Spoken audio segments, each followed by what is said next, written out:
Right, next we have Dr. Jad Daniel, and you met him earlier. Jad is a partner and vice president of the industrial sector global business services for IBM, and he has a presentation to share with us.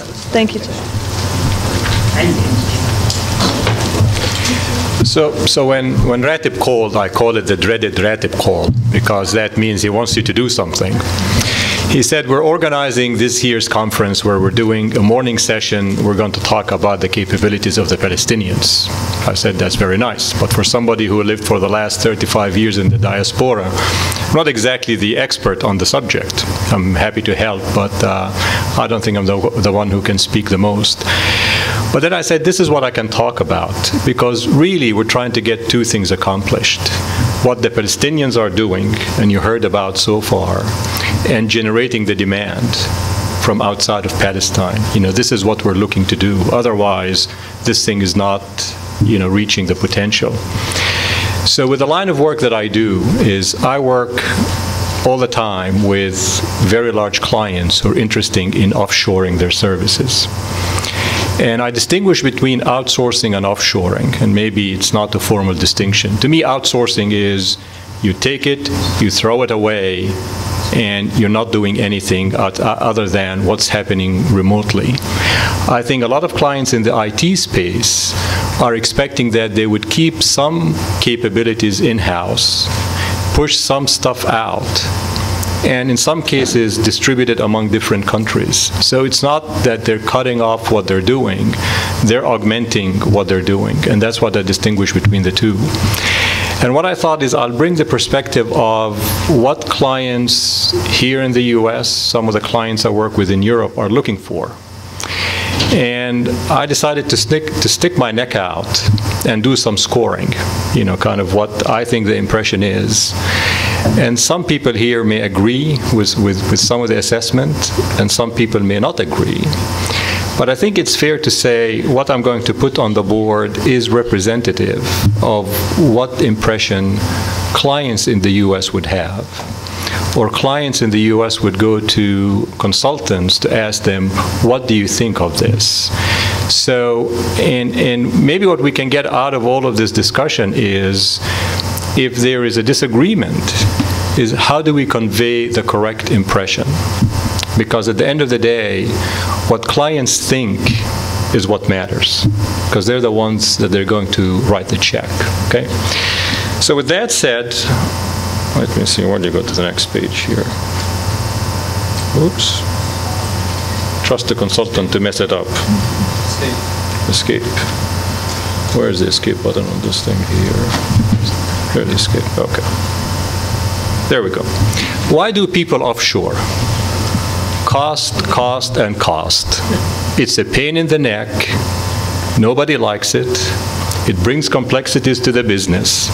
And I don't know of any client that would offshore work to keep one mouse busy if they can do it internally at the right cost. So that's why people do it. Nobody likes it. And companies like IBM that I work for, we've done very well in being able to address the cost issue.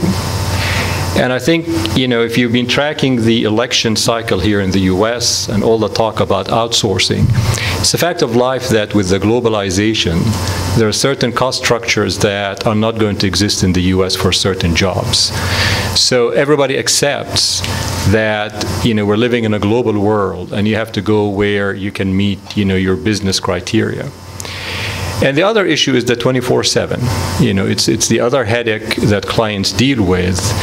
And ideally, what you look for is my night is your daytime, so that you can get the resources working at the right hours. And I know for anybody who's been involved, when we talk about the 24/7 out of one country, I don't know of any country where you can get good performance during the graveyard shift. It just doesn't happen. So balancing time is also a critical aspect. And when I talk to clients, and when we talk to clients, we are much more sensitive nowadays of how we address the time zone differences.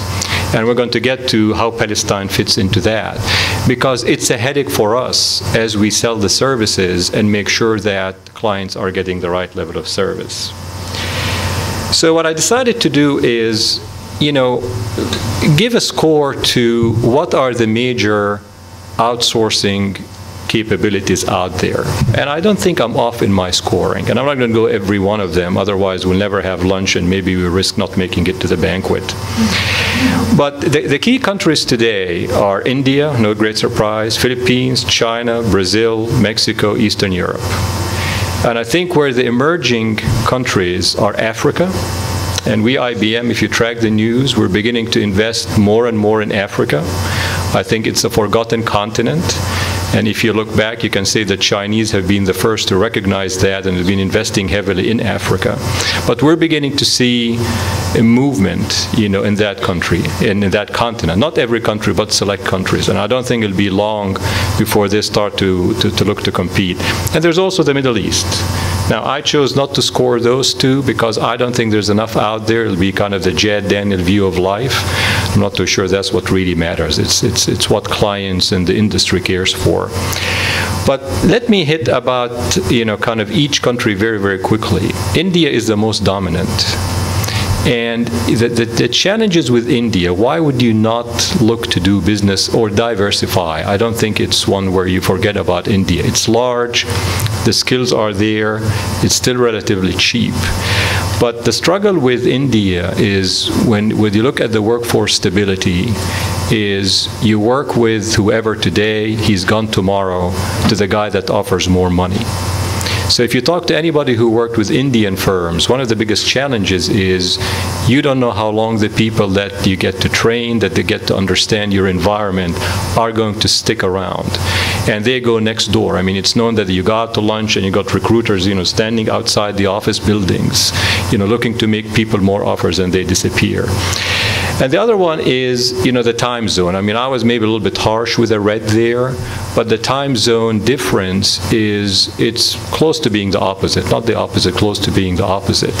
And increasingly, as India picks up, you will find less and less people are willing to work the graveyard shift. They're more affluent, they're getting paid more money, you're finding less and less people willing to work the graveyard shift. The Philippines is beginning to move to fill in the gap of some of the weaknesses, or some of the challenges with India. They have the same time zone challenge, but I would say with the Philippines, they're not as cost competitive. And they're still small, they're kind of moving into the business. So, you don't find that there's enough robustness, in the Philippines. China is interesting. People talk about China, and this is one where I even scratch my head about China. You would have thought China would have dominated in this space. For whatever reason, we see they are very interested in serving their own market. You rarely get, the opportunity to structure a deal with Chinese resources, if you're looking to serve a client here in the US or in Europe or wherever, they're very focused on their markets. Why? I don't know. But they have not risen up, which you would have thought I would have thought, a few years ago, we would have thought China would be dominating. They have chosen not to. Brazil is interesting because time zone is very convenient to the US. But what we found out with Brazil is the cost is too high. To get people who speak the language, Hassan, to your point, you have to go more in the seniority scale to be able to get them to speak English. So when you try to keep the costs down, on top of their rates are higher, and you try to bring the language, they price themselves out to the market. And currency has been a big problem. It's been a huge problem. When you do offshoring, currency is a big factor. Mexico is the same. And East Europe, from everything we see, they're good at doing more development work as opposed to call center work. Again, like China, they've chosen to be kind of niche players. But this is the competition as we look at how we can sell the Palestinian capabilities. This is kind of a fair overview of what the competition is.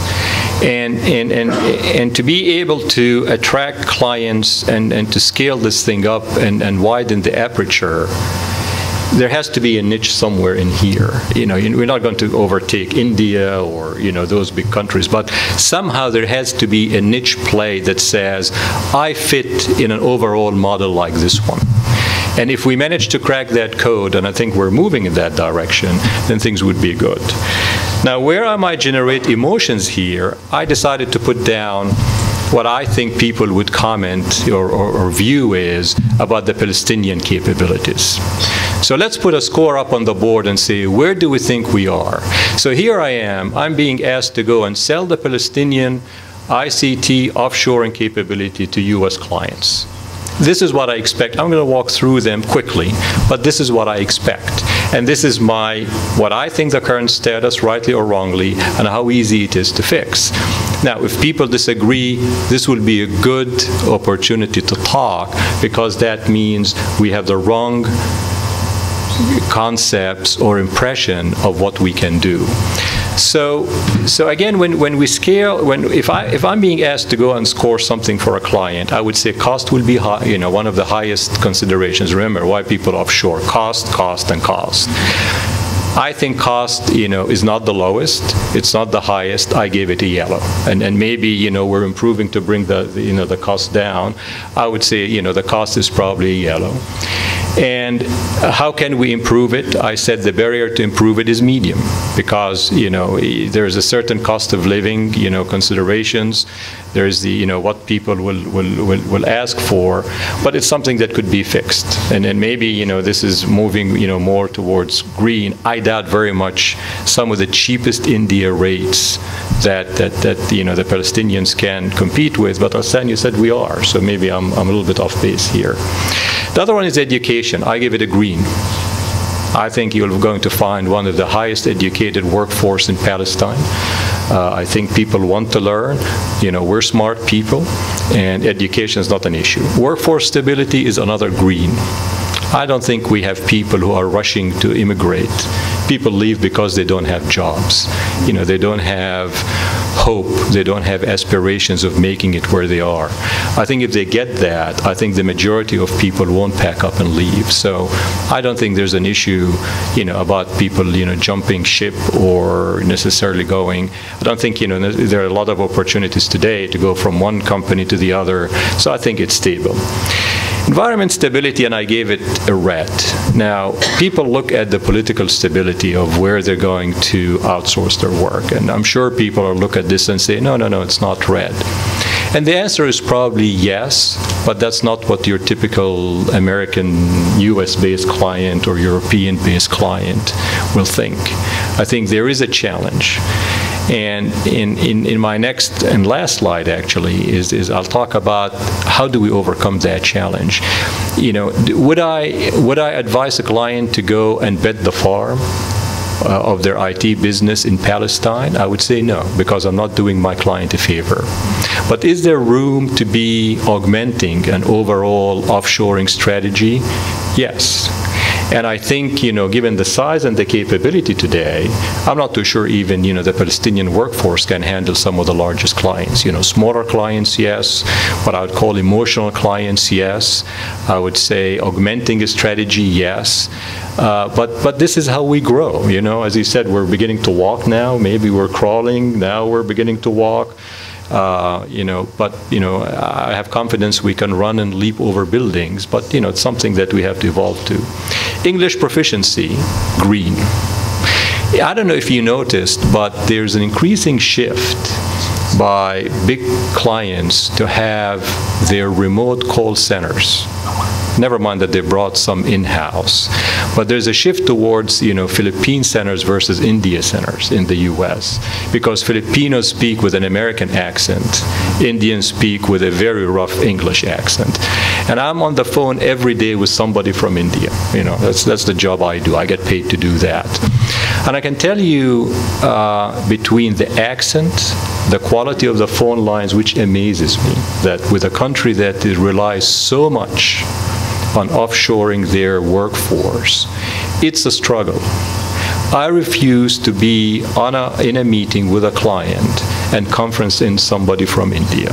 Not because they're dumb people, not because they don't know what they're talking about, because you don't understand what they're saying. and you have to ask them to repeat something 2, 3, 4 times. In English, English proficiency is a challenge. I think you go to the Philippines, it's a lot easier, but I don't think we have an issue here. Experience, I gave it a yellow. Why? Because we're just beginning to walk here. If you compare it to people who've been doing this for years, who've had more investments, more money, people who are supported, remember when you're competing, let's take India, for example. The competition is, there are two groups of competitors you deal with. One is the pure India place. These are the people, Indian companies who are out, kind of drumming up for work and competing with you. Then you get the IBMs and the Accentures of this world who are investing heavily in capabilities all over the world. And there's quite a bit of investment, quite a bit of training. And so when you look at the experience that the Palestinians have, I think it's getting there. I suspect, if you get yourself to engage, you'll be very happy. I like, the stable, spelling. I think that's good. I mean, that's something where you point to people, we're going to make mistakes. We're quick to recognize it. We have the abilities to be able to find those mistakes and then correct them. Ease of doing business. Now, I put this red because I think this is one of the easiest things to fix, and I put a low about fixing it. I don't know of a client that I've worked with that will do business unless they have an entity here in the U.S. to contract with. And here's what I mean. When we go and sign work, my clients or my colleagues' clients don't sign work with an entity in India. The entity they sign work with is IBM in the US. The law that governs the agreement is US law, or maybe if it's a European company, they insist on whatever country they come from. The context that they deal with, the people who are responsible for delivering are here. I'm responsible for delivering for my clients. My rear end is on the line if we don't deliver. And then, it's up to me and my team and my colleagues and my peers and my bosses to manage whatever difficulty we have internally. And it is difficult, to go and manage contracts when you have delivery in India, the Philippines, Brazil, the way, things are set up and the entities. But clients don't need to know that. Clients need to know is, the guy who sold me the deal is Jad, my buddy Jad, and he's on the hook to deliver it. And if I need to go and litigate and sue him, I will litigate here in an environment I'm comfortable with. And if there are problems, I'm going to go and beat him up, and he will fix it for me. So this level of isolation between country specifics, an environment that the clients are comfortable with, I think is very key and very critical. And I think when I said in my opening comments about we had a tremendous session last year, I think we could have done more into the follow-through, and hopefully we do a better job, is how do we address that? Where we have local presence that's isolating what could be happening, remotely. I think that's incredibly critical for clients. And then time zone convenience, I gave it a yellow because I think, the Middle East is in the middle. I mean, you can do a lot more. I suspect people will do the graveyard shift, because they want the business. So when all said and done, if I kind of, you'll never find a consultant without a conclusion slide, right? I think the capabilities in Palestine is up to meeting, what clients expect in the U.S. If you look at the pure capability, I think we've got it. It exists. It's not huge, but it does exist. I think if we can look at the end-to-end business model, if we follow end-to-end the business transaction, I think we can make it far more appealing. Take it from how the client views it and how we can make it easy for them. And what I said before is if we look at all the factors that we have, I would say targeting clients where they're looking to augment their overall offshore strategy. I think that should be a good client base to go after. You know, it's not just everything is bet in one place. Smaller clients, you know, who are not looking for, you know, kind of huge size teams to support them. You know, people who maybe are more comfortable knowing somebody will pay a lot of attention to them, which I think we can because of the size and the focus, you know, kind of the warm and fuzzy, the personal touch. It's always easier when you're still, you know, kind of growing something to provide the personal touch. I think these are clients that we can look at. And the third group is people who are emotionally kind of driven to help the Palestinians. You know, people who have not a pure business, you know, only a business driver to do it, but people who want to help. You know, and I think RATIB, you know, typically, you know, has done a good job of focusing on people who care about improving the conditions of the Palestinians. I think that would be another group. So by being, you know, kind of realistic on what we can offer, you know, what the people in Palestine can offer, the reality of the political situation, you know, the reality of the industry, where everything is at. I think, you know, we can identify a niche client base that we can go after and generate more demand, and it starts to feed on itself. You know, the more clients you have, the more credibility you have, the more you can sell, the more you can show, and the more you can kind of build on top of. So this is it for me, you know, in terms of going through this. You know, I may have put something up there that somebody did not agree with. I think, you know, we're going to have an interactive session in the afternoon. I think it'll be good to address those. But I genuinely believe that's an honest assessment of what people think, whether we like it or not. And I think overall it's not bad. I think overall it's positive. It's not perfect. It's never perfect. But I think, you know, this is maybe a good way to look at this and kind of reflect and see how we can make it better. Thank you for the time.